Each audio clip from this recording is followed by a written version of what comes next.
Hello everyone. Today's video we're going to be seeing a beautiful pair of jhumkas. With the festival season approaching, I think this is the best time to put up probably a nice traditional jhumka video. So I start off with a slab of 0.3 centimeters in thickness, and this is my fettling knife, and I'm just using to make the slab nice and smooth. A round shaped cookie cutter, and I cut out a round shape. This is for the stud part. So if you've already seen my videos, I think I always say when you're working on a jhumka, try and work in parts. So we're working on the stud part first. Now that the stud is all nice and smooth, we can start designing it. I'm using my fettling knife for most of the designing part, rather for the carving part.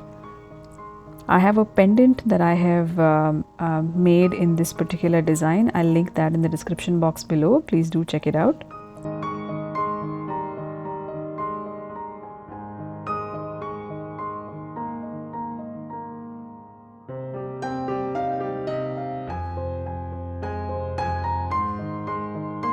And there you go. The stud is ready.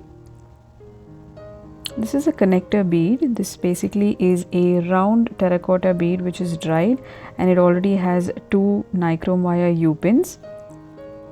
And I connect it to the stud. It's better that it is dry so that it's just easy for handling the entire piece. Now for the jhumka part.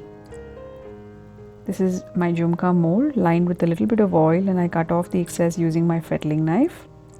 I smoothen this. This is just to get the base nice and flat. I am using a little bit of oil to smoothen it. This is a cookie cutter, the round shaped cookie cutter. This is only to get a marking so that I can scoop off the excess clay. This is a method I prefer, just placing the jhumka in the palm of my hand, and I'm able to grip it and scoop off the excess clay using this particular ribbon tool. It just makes the jhumka lighter, and it's a very necessary step, especially if I'm using that particular size in the jhumka mold. I definitely scoop the jhumka. I put it in again just to regain the shape. I mark the center with the help of a pen cap.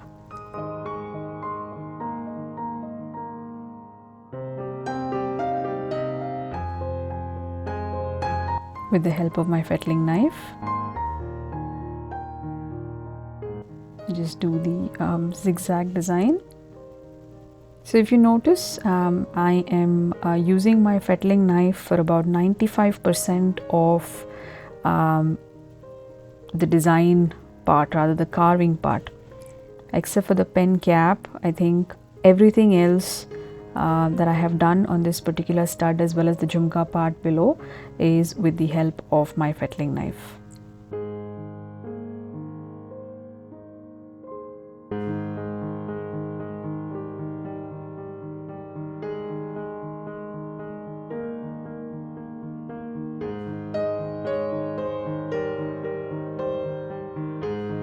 Apologies, the video is a bit out of focus over here.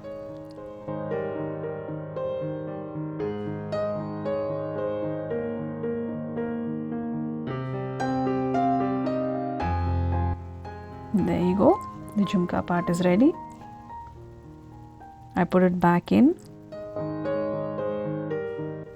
I do this step like 3 times.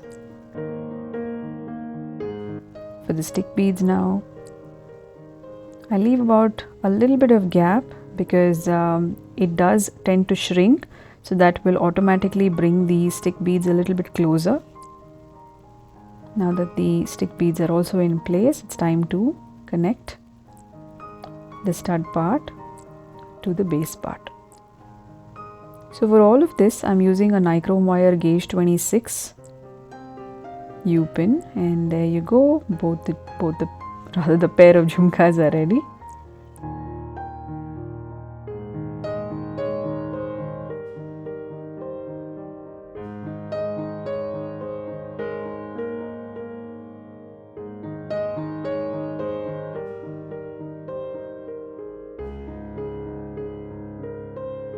Once the earrings have dried, it's fired in an electric kiln. Hello everyone, hope you all are enjoying the video so far. So this is just to inform you about the members videos. Now membership videos are back. I will be uploading one video on the 15th of every month, which will be exclusive to members only. So there is a join button, and if you click on that, you'll get to see the perks. So obviously what my channel is basically offering is one video on the 15th of every month. So you can see the details, and if interested, please do join. We have some great content coming up. So let me know if you have any questions, and thank you so much. Let's continue with the video. And now that it's beautifully fired, much lighter in weight, it's time to paint. So I do bend the Nichrome wires in this manner. That just helps lock the pin, and also it just keeps it all secure. So these are the only two colors that I am using, gold and a purple color. And those are my brushes. So I start off with diluting a little bit of paint. I have added a little bit of gold paint to this just to give it a little bit of a shimmer. And another thing is, with this particular color, I had to apply multiple coats. So I just let the paint dry between each of the coats. So I actually had to apply almost 3 coats for complete coverage. That does happen with a little bit of purple, I've noticed that. So this is now gold, undiluted gold paint, just dabbing it on the stud. And for the base part, I'll just use a liner brush and paint the design. So I'm just dabbing it in this manner. This is my liner brush. Now I didn't want to actually do that dabbing technique over here, because I just think it'll make the entire thing, entire jhumka part, a little too maybe in gold, which I didn't want. This is a beautiful color.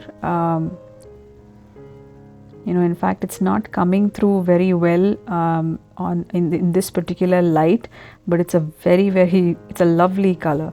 In fact, I have a sari in this color that you'll see towards the end of the video. It's time to varnish. This is the product I use. I give it a good shake and transfer a little bit of contents into a bowl or a container. Now this varnish that I use can be diluted with a little bit of water, so that's what I typically do, and then I apply a nice even coat, and once it's all completely dried, it's time to assemble. I use E6000, and these are stud posts. I just apply a little bit of E6000, attach the stud post, press it down, and I let this dry for 72 hours before use. And there you go. This is the sari that I was talking about.